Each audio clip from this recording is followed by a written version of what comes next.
नमस्कार दोस्तों, आप सुन रहे हैं आपका अपना और उज्जैन का पहला कम्युनिटी रेडियो दस्तक 90.8 FM और मैं हूं आपकी दोस्त श्रेया। रेडियो दस्तक 90.8 FM के सभी श्रोताओं का मन की कलम से के इस एपिसोड में पुनः स्वागत है, अभिनंदन है। इस कार्यक्रम के माध्यम से हम उज्जैन के सुप्रसिद्ध रचनाकारों की रचनाएं आप तक पहुंचाते हैं। इसी क्रम में आज हमारे स्टूडियो में पुनः उपस्थित है लोकप्रिय कवित्री एवं साहित्यकार डॉक्टर शमा सिसोदिया जी। आप हिंदी विषय से PhD होल्डर है। दोस्तों, जब इन्होंने पहली बार कलम चलाई तो इनकी कलम दहेज प्रथा के खिलाफ चली। लेखन क्षेत्र में डॉक्टर शमा सिसोदिया जी ने व्यंग्य रचना और लघु कथाएं आदि में लेखन कार्य किया।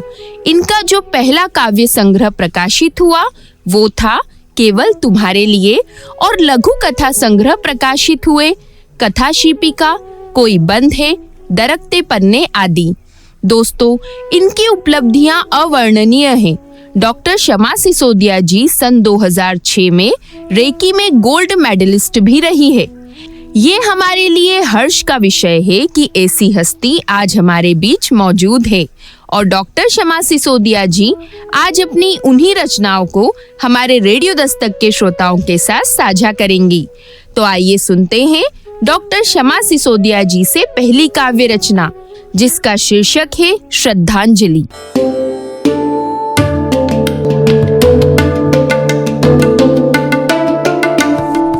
बड़ी बेटी मात्र 3 वर्ष की तो थी। बिना स्कूल में एडमिशन दिलाए ही अचानक सूरज इस दुनिया से बहुत दूर किसी और दुनिया में चले गए थे। पीछे छोड़ गए थे बेटी के साथ जुड़ी हुई अपनी यादें। समय कितनी तेज रफ्तार से यहाँ पहुंचकर आ गया। आज नन्ही सी बेटी इतनी बड़ी हो गई है कि अकेले ही लंदन पढ़ने जा रही है। सृष्टि के चेतन अचेतन मस्तिष्क में पति के कहे हुए हर शब्द संचित और सुरक्षित थे। सूरज प्यार से सृष्टि को मेम साहब कहकर ही तो पुकारते थे। मैं जैसा चाहता वैसी मेरी पढ़ाई नहीं हो पाई थी, इसलिए बेटी को खूब पढ़ाएंगे। इसकी अच्छी शिक्षा के लिए दून बोर्डिंग में डालेंगे। सूरज बेटी का एडमिशन करा पाते उससे पहले ही अंधेरे में ताक लगाए बैठा वक्त दबे पांव चुपके से अंधेरे में आक्रमण कर सूरज के प्रकाश को लील गया। वक्त के साथ हुए इस मार से सुनहरे रंगों से रंगा जीवन क्षत विक्षत हो स्याह जैसा अंधकार में बन गया और एक के बाद एक षड्यंत्र भरे दुख को झेलना जीवन की नियति बन गई थी।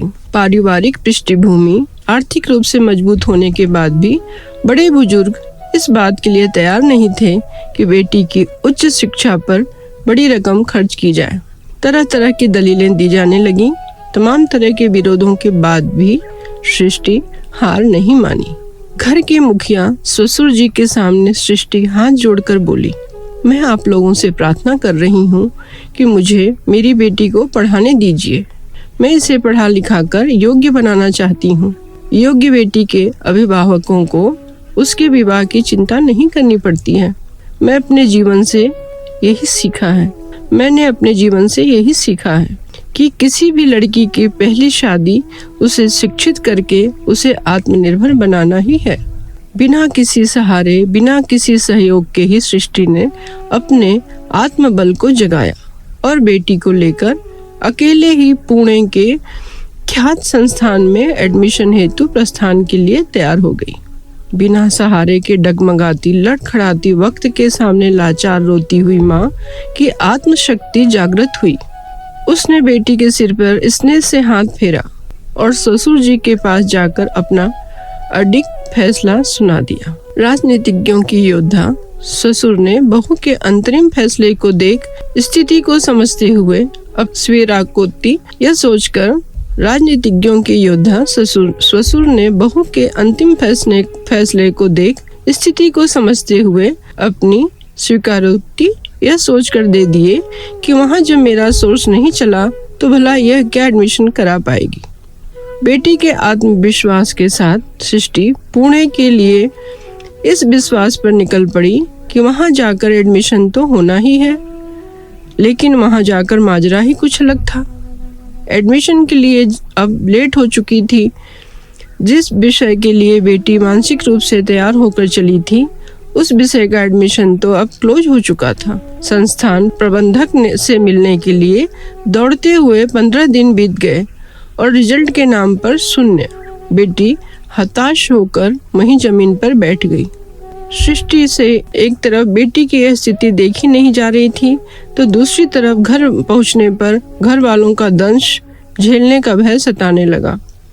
उसने बिना एक सेकंड गवाए ही तुरंत निर्णय लिया, बेटा चलो, जिस विषय में सीट खाली है उसी में एडमिशन लो।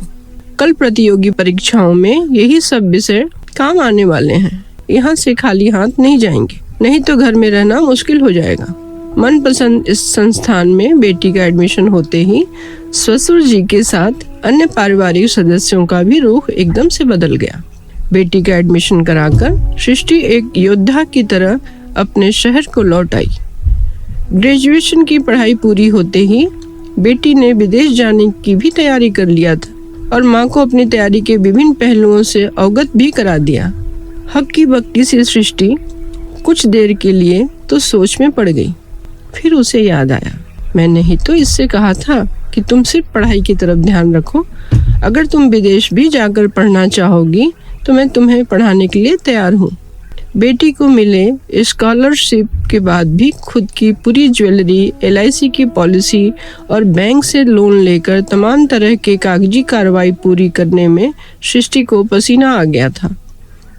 बैंक मैनेजर से बात करते समय सृष्टि के मन मस्तिष्क पर पूरे समय यही रहता कि मेरे मुंह का हर शब्द सूरज बोल रहे हैं। जाने कब यूं ही बेटी को सकारात्मक ऊर्जा से भरने के लिए कह दिया था कि तुम सिर्फ पढ़ाई की तरफ ध्यान रखो, मैं तुमको विदेश भेजकर पढ़ाने तक के लिए तैयार हूँ। और वह कही हुई बात आज फलीभूत होने जा रही थी। सूरज की इच्छा जो पूरी हो रही थी, आखिर वह दिन आ ही गया जब बेटी 7 समुंदर पार जा रही थी। कैसे रहूंगी इसके बिना, यह सोच सोच कर ही सृष्टि का कलेजा मुंह को आ रहा था। तभी बेटी झुककर पाँव की फोटो निकालने लगी। अरे ये क्या कर रही हो बेटा? रुको माँ, अब ऐसे ही तो आप वहाँ मेरे साथ रहोगी। वहाँ इसी फोटो के सहारे ही तो आपके पाँव छूकर आशीर्वाद लूंगी। आप ही तो मेरी सब कुछ हो माँ। बोलते हुए बेटी माँ को गले लगाकर सिसक पड़ी। ममतामयी छलकते हुए आंसुओं को कठोरता से रोकते हुए सृष्टि बोली, नहीं, तुम बिल्कुल भी नहीं रोओगी। मैंने तुमको समझाया है ना बेटा कि विदा होते समय हमेशा हंसना चाहिए, ताकि वही चेहरा एक दूसरे के आंखों में बसा रहे। जाने का समय नजदीक आता जा रहा था। माँ बेटी आंसुओं से भरे चेहरे को कृत्रिम हंसी में बदलने में लगी हुई थी और हाथ हिलाते हिलाते बेटी आंखों से ओझल हो गई। सृष्टि बेटी के जाते ही पर्स से सूरज की फोटो निकालकर बोली, आपकी बेटी आपका नाम रोशन करने गई। मुझे पता है सूरज कि आप मेरे साथ साथ ही चल रहे हो और यह सब कुछ आपने ही अदृश्य रूप से किया है। सूरज, मुझे पता है कि आप हर पल मेरे साथ ही रहते हो। वह फोटो लेकर अतीत की यादों में खोई ही थी कि अचानक फोटो पर गिरा हुआ फूलों का माला देखकर चौंक गई। सामने बदहवास सा कुछ लोग एक दूसरे को धक्का देते हुए हाथ में असंख्य माला लिए हुए खड़े थे। उन्हें देखकर लग रहा था कि आज किसी शहीद का पार्थिव शरीर आ रहा है। सामने बदहवास सा कुछ लोग एक दूसरे को धक्का देते हुए हाथ में असंख्य माला लिए हुए खड़े थे। उन्हें देखकर लग रहा था कि आज किसी शहीद का पार्थिव शरीर आ रहा है। सृष्टि अपनी तकलीफ को भूल दोनों हाथ जोड़ लिए और शहीद को श्रद्धांजलि देने के लिए खड़ी हो गई। कहानी समाप्त हो गई।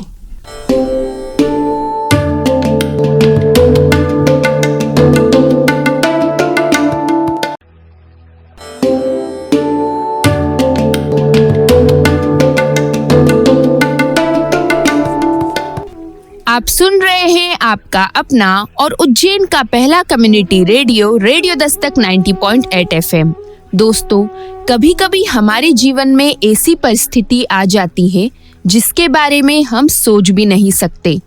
और दोस्तों, एक औरत के लिए पति के जाने के बाद अकेले अपने बच्चों को संभालना, घर की जिम्मेदारियों को संभालना बहुत बड़ी बात होती है।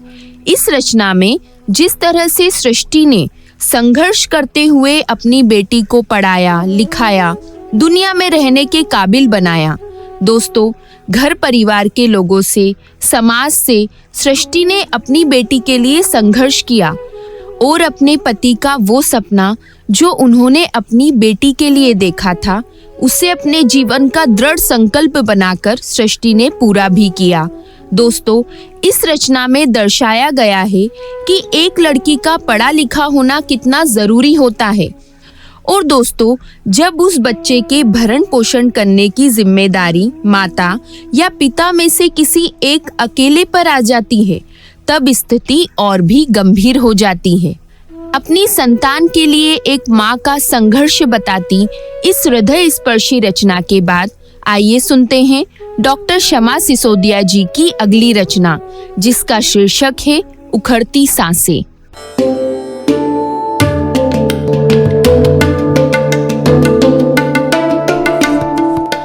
मैं अपनी दूसरी लघु कथा लेकर उपस्थित हुई हूँ, जिसका शीर्षक है उखड़ती श्वासें। उखड़ती श्वासें हाँफ कर अब पूरी तरह से थक चुकी थीं।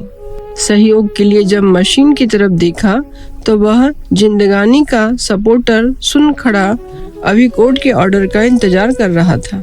बुझती हुई श्वास ने जब इधर उधर देखा तो आसपास के मरीज जिंदगी को पुकारते पुकारते दुनिया से जा चुके थे, जिसमें से कुछ का मुंह जिंदगी की भीख मांगते हुए खुला का खुला ही रह गया था। समय की नाजुकता को भांपते हुए जब एक हमदर्द ने कोर्ट में गुहार लगाया तो उसे सुन चिता की सिसकती हुई लपटों ने ठठाकर हंस दिया। उखड़ती हुई श्वास ने जब चुपती लपटों की तरफ देखा तो वहां उठते धुएं से मृतकों के बिलखते आंसू स्पष्ट दिख रहे थे। लपटों में अट्टहास और धुएं में आंसू, यह कैसा विचित्र दृश्य है। तभी वहां धधकती आग में तपती जलती सुर्ख लाल लकड़ी ने कहा, अब तो यहाँ भी आने से पहले तुम्हें इंतजार करना होगा, टोकन मिलने पर ही आ पाओगे। जैसे चिता की लपटें उससे उठती धुएं कह रहे हों, अगर हमारे चिता से भी जगत प्राणियों की जान बच जाए। जैसे चिता की लपटें उसमें उठते धुएं कह रहे हों कि अगर हमारे चिता से भी जगत प्राणियों की जान बच जाए तो हमारी अस्थियों को बिना गंगा में प्रवाहित हुए ही ठंडक मिल जाएंगी।